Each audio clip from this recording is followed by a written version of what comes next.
लेकिन अब बात सत्ता की शुरुआत करते हैं। सत्ता में अब हम उन रुझानों की बात करते हैं जो इस वक्त सीधे पाकिस्तान से आ रहे हैं और इसमें डर की मात्रा बहुत ज्यादा है। पाकिस्तान में एक डर ऑपरेशन सिंदूर से पहले था कि भारत पहलगाम का बदला लेगा। एक बार फिर वैसा ही खौफ पाकिस्तान के मंत्रियों में है। ये डर पाकिस्तान के सांसदों और मुनीर की फौज में भी ट्रेंड कर रहा है और उसी डर से कुछ सवाल निकले हैं।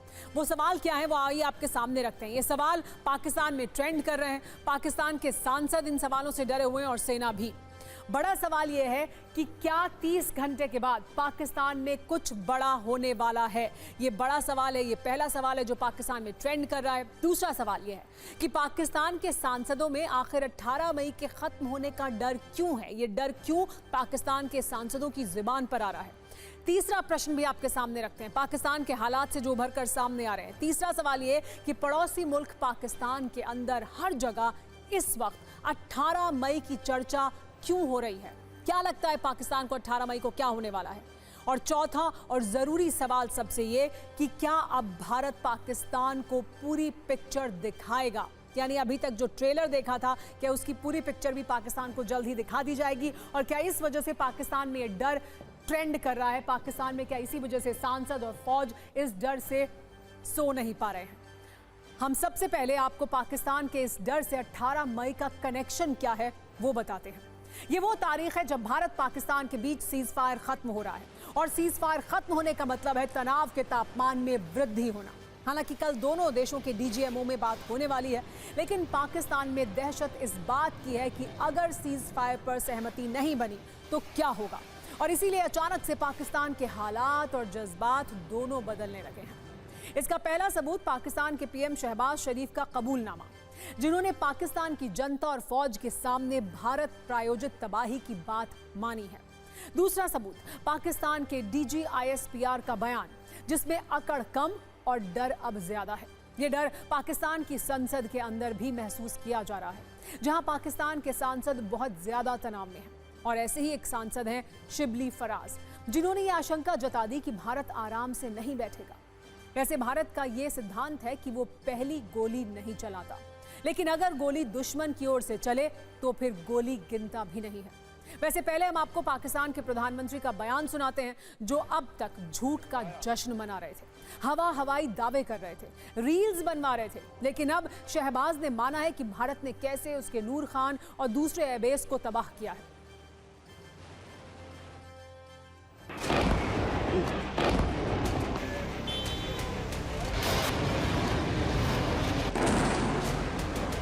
अब तक आपने ऐसे कई वीडियो देखे होंगे जिसमें पाकिस्तान की फौज, उसकी सत्ता और आवाम झूठ का जश्न मना रहे हैं, जिसे देखने के बाद दुनिया ये कह रही है कि हार पर भी हैप्पी रहने वाले पाकिस्तानी ही हो सकते हैं।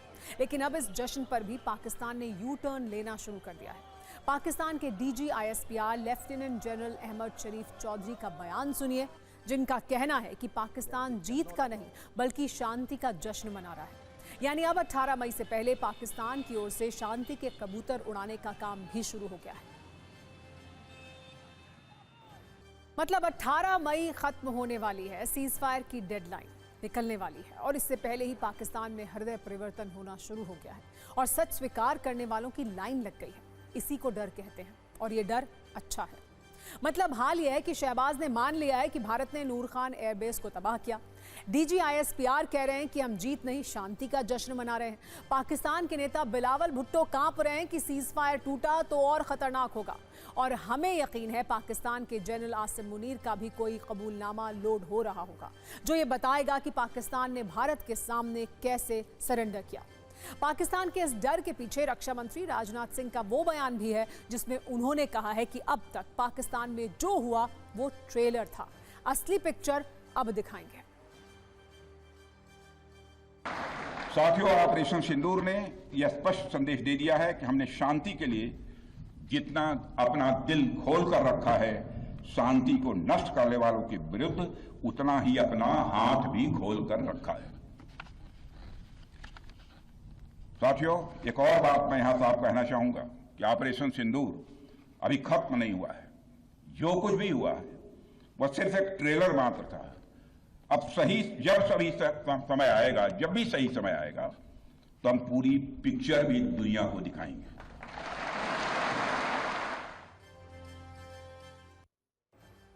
वैसे कल शहबाज शरीफ ने पाकिस्तान में जो कहा उसके बाद एक सवाल ये भी है, क्या उन्होंने अपनी बेइज्जती कराने का कॉन्ट्रैक्ट खुद लिया है? दरअसल अब तक तो आपने यही कहावत सुनी होगी कि जब रोम जल रहा था तो नीरो बांसुरी बजा रहा था। लेकिन अब नई कहावत ये नोट कर लीजिए कि जब पाकिस्तान जल रहा था तो शहबाज स्विमिंग पूल में थे। और ये दावा हम नहीं कर रहे बल्कि खुद पाकिस्तान के प्रधानमंत्री शहबाज शरीफ ने किया है। जब शहबाज भारत के हमले वाला सच कबूल कर रहे थे तो उन्होंने एक ऐसी बात कह दी जिससे पाकिस्तान दुनिया में बेइज्जती की मिसाल बन रहा है। शहबाज ने सीज फायर से पहले की एक कहानी सुनाई और कहा कि जब आसिम मुनीर का फोन उनके पास आया तो वो स्विमिंग पूल में थे। उनका बयान आप भी सुनिए। पहली बात तो ये कि दुनिया सच जान चुकी है कि इस सैन्य संघर्ष में सरेंडर का झंडा पाकिस्तान ने ही उठाया था और भारत के सामने सीज फायर वाली विनती की थी।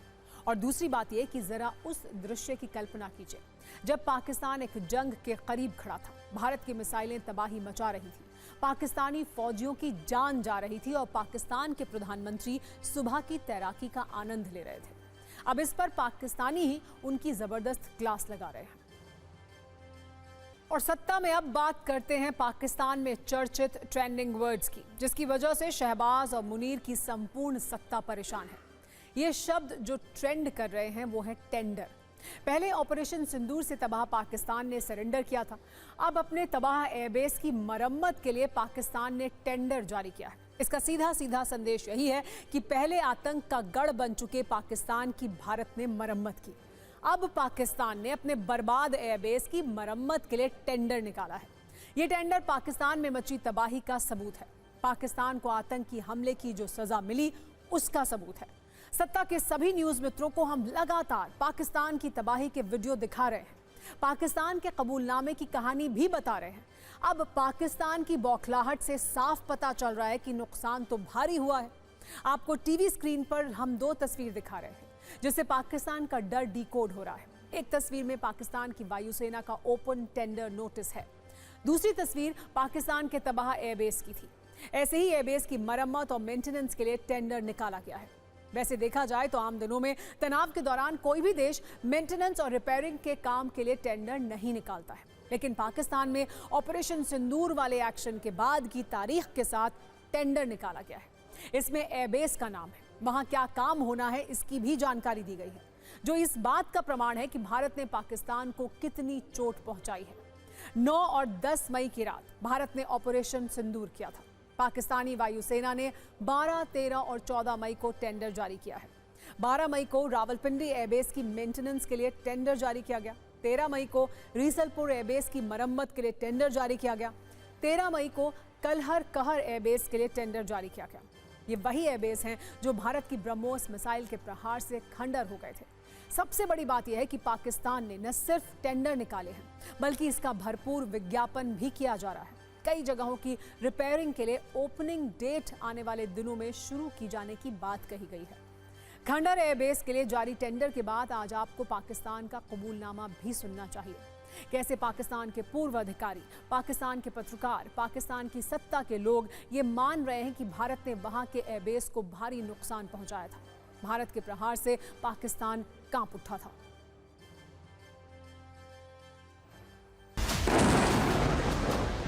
अटैक हुआ है नूर खान बेस पे।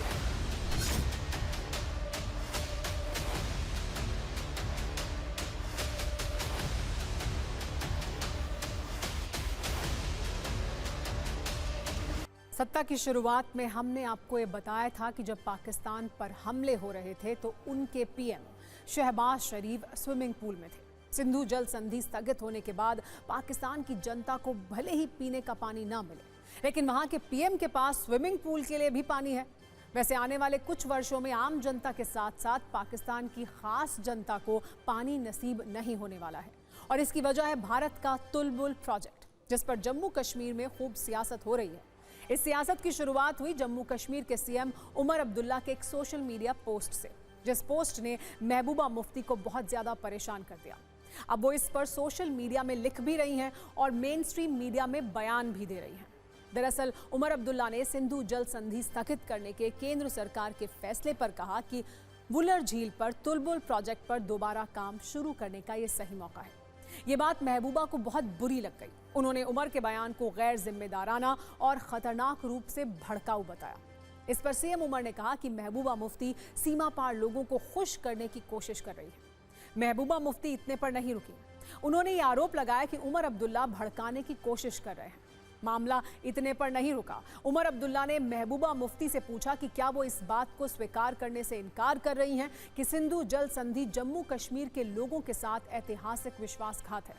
यहां पर नोट करने वाली बात यह है कि 2003 में जम्मू और कश्मीर राज्य विधानसभा ने इस संधि को निरस्त करने के लिए सर्वसम्मति से प्रस्ताव पारित किया। इसीलिए उमर अब्दुल्ला फ्रंट फुट पर है। अब इस पर काफी राजनीति हो रही है। राजनीतिक बयानों की तरफ चलेंगे, लेकिन उससे पहले एक बार इस प्रोजेक्ट के बारे में भी आइए समझते हैं। दरअसल जम्मू कश्मीर के बारामूला में एक झील है। इस झील का नाम वूलर झील है। वूलर झील पर भारत एक बैराज बनाना चाहता है। इसका मकसद झेलम नदी में जल प्रवाह को नियंत्रित करना है, ताकि अक्टूबर से फरवरी के बीच जब पानी कम हो जाता है तब भी इसमें पानी बना रहे। 1987 में भारत ने इस परियोजना पर काम शुरू किया था। तब पाकिस्तान ने इसका विरोध किया और इसे सिंधु जल संधि का उल्लंघन बताया। पाकिस्तान का दावा है कि यह परियोजना एक तरह का स्टोरेज बैराज है और संधि के अनुसार भारत को झेलम नदी की मुख्य धारा पर जल संग्रहण की अनुमति नहीं है। तब से यह मामला अटका हुआ था। अब जब भारत ने सिंधु जल संधि को स्थगित कर दिया है तो उमर अब्दुल्ला मांग कर रहे हैं कि तुलबुल प्रोजेक्ट पर काम शुरू किया जाए, लेकिन महबूबा मुफ्ती नाराज हैं।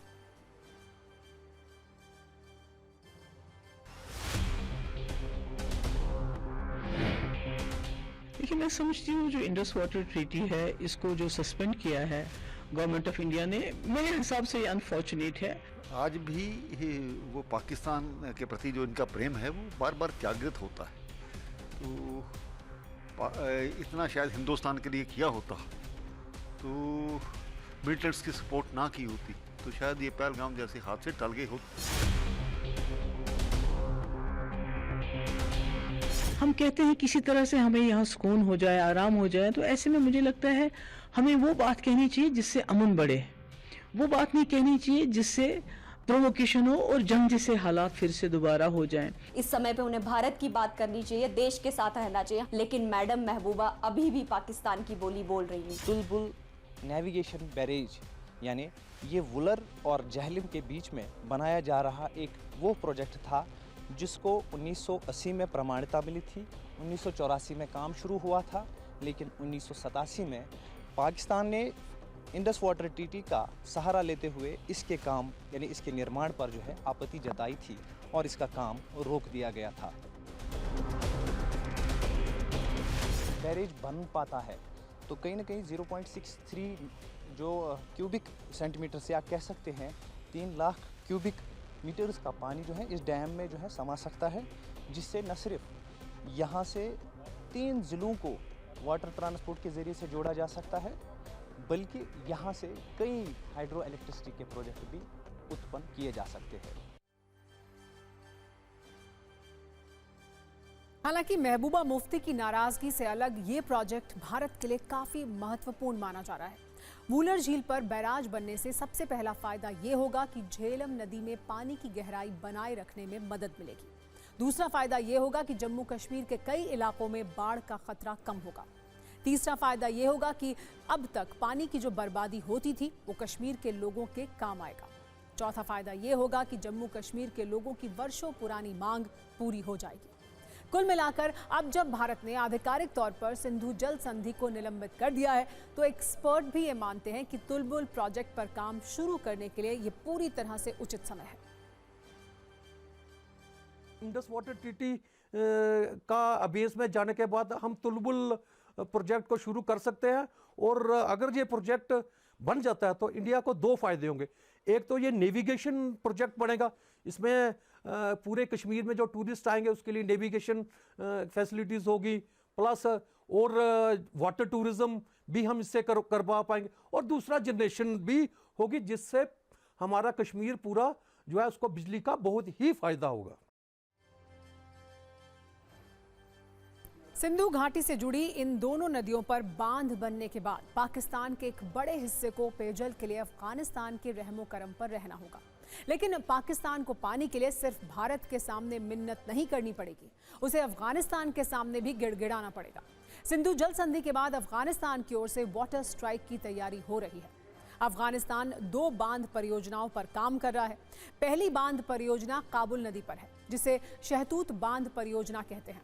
दूसरी बांध परियोजना अफगानिस्तान की कुनार नदी पर है। भारत ने कहा है कि वो अफगानिस्तान को बांध परियोजना के लिए फंड करेगा। दोनों बांध बनने के बाद पाकिस्तान के बड़े हिस्से में पेयजल संकट होगा। खास बात यह है कि इन दोनों बांध के लिए अफगानिस्तान को पाकिस्तान से इजाजत लेने की जरूरत नहीं है। सूत्रों के मुताबिक गुरुवार को विदेश मंत्री एस जयशंकर की अफगान समकक्ष अमीर खान मुत्ताकी के साथ हुई बातचीत में शहतूत बांध परियोजना का विशेष जिक्र हुआ। भारत ने इस परियोजना को वित्तीय मदद फिर से शुरू करने का भरोसा दिया। इसके अलावा भी कई महत्वपूर्ण राजनयिक बातें हुई हैं, जिसकी जानकारी धीरे धीरे बाहर आएगी और पाकिस्तान की परेशानी भी धीरे धीरे बढ़ती जाएगी। ऑपरेशन सिंदूर के बाद अब पाकिस्तान को दुनिया भर में एक्सपोज करने की बारी है और इसके लिए टीम भारत तैयार है। सरकार ने सांसदों की कई टीम बनाई हैं जो दुनिया भर के देशों में जाएंगी और ये बताएंगी कि कैसे पाकिस्तान ने आतंकवादी हमला करवाया और फिर भारत ने कैसे पाकिस्तान को सबक सिखाया। सरकार ने हर टीम को लीड करने के लिए एक सांसद को चुना है। इस तरह की 7 टीमें बनाई गई हैं, लेकिन इसमें सियासत के छींटे पड़ गए हैं। कांग्रेस का आरोप है कि सरकार ने इस सर्वदलीय टीम के लिए उससे कुछ नाम मांगे थे, लेकिन जो नाम कांग्रेस ने भेजे वो सरकार की टीम लीडर वाली लिस्ट में नहीं थे। कांग्रेस ने जिन 4 लोगों के नाम भेजे थे उनके नाम हैं आनंद शर्मा, गौरव गोगोई, डॉक्टर सैयद नासिर हुसैन और राजा बरार। लेकिन सरकार ने जो लिस्ट फाइनल की उसमें कांग्रेस की तरफ से शशि थरूर हैं। इसके अलावा बीजेपी से रविशंकर प्रसाद और बैजंत पांडा, जेडीयू के संजय कुमार झा, डीएमके से कनिमोझी, एनसीपी से सुप्रिया सुले और शिवसेना से श्रीकांत शिंदे भी इसमें शामिल हैं। अब इस पूरे मामले में राजनीति के केंद्र में कांग्रेस सांसद शशि थरूर हैं। पिछले कुछ वक्त से शशि थरूर केंद्र सरकार के कई कामों की तारीफ कर चुके हैं। ऑपरेशन सिंदूर के बारे में तो दावा है कि उन्होंने कई जगह पर बीजेपी के प्रवक्ताओं से बेहतर तरीके से सरकार का पक्ष रखा। इस पर जब मीडिया ने कांग्रेस से सवाल किया तो कांग्रेस ने कहा कि थरूर इंटरव्यू और बयानों के जरिए अपनी निजी राय रख रहे हैं।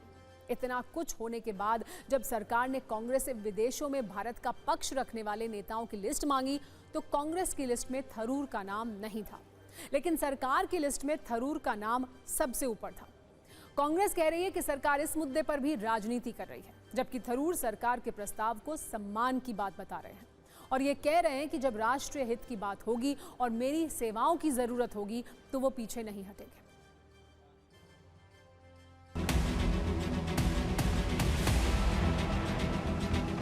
Very great honor. As a citizen, being called upon to serve the nation at a time of crisis is a matter of a duty for all of us. At the same time, for me, it is an honor that I've been asked to lead the delegation, and I look forward very much to playing my part. I've always said that when my services are required by the nation, I should not be found wanting, and I had no hesitation in accepting the kind invitation of the government, which to my mind is nothing to do with politics and everything to do with our country's national interests. तो बहुत ज़रूरी है कि हम जहाँ कहीं भी government हमको भिजा रही है, क्योंकि ये गवर्नमेंट ऑफ इंडिया की तरफ से है, इसमें तो कोई पार्टी एफिलिएशन नहीं होगा, ना रहना चाहिए। तो जो देश का देश के हित में, जो देश में, जो मुल्क में पाकिस्तान और उनके स्पॉन्सर्ड टेररिस्ट की तरफ से जो हमारे मुल्क में आतंकवादी वाक़यात हो रहे हैं, तो ज़ाहिर है उस पर हम तमाम को जाकर उनको बताना पड़ेगा। ये हमारे प्रधानमंत्री जी की सोच है कि भारत पाकिस्तान के इस युद्ध के बारे में भारत की सोच, भारत का दृष्टिकोण और भारत की क्षमता दुनिया को बताई जाए। तो मैं कृतज्ञ हूँ, संभवतः प्रधानमंत्री ने मुझे जो चुना है। देश की तीसरी और चौथी सबसे बड़ी पार्टी जो लोकसभा में है, उत्तर प्रदेश और पश्चिम बंगाल से, उनका कोई सांसद लीड नहीं करेगा। मतलब यहाँ भी आपकी मानसिकता इतनी संकीर्ण है कि आपने पूरी 70 साल की हमारी जो एक इंडिया इंडिपेंडेंट फॉरेन पॉलिसी थी, उसकी तो पूरी आपने रेड़ मारी दी इस पूरे एपिसोड में। अब तो सुधर जाओ कम से कम, यहाँ तो पॉलिटिक्स मत करो। चुका है, यानी सत्ता में आज का वक्त खत्म हो गया है। कल शाम 7 बजे आपसे एक बार फिर मुलाकात होगी।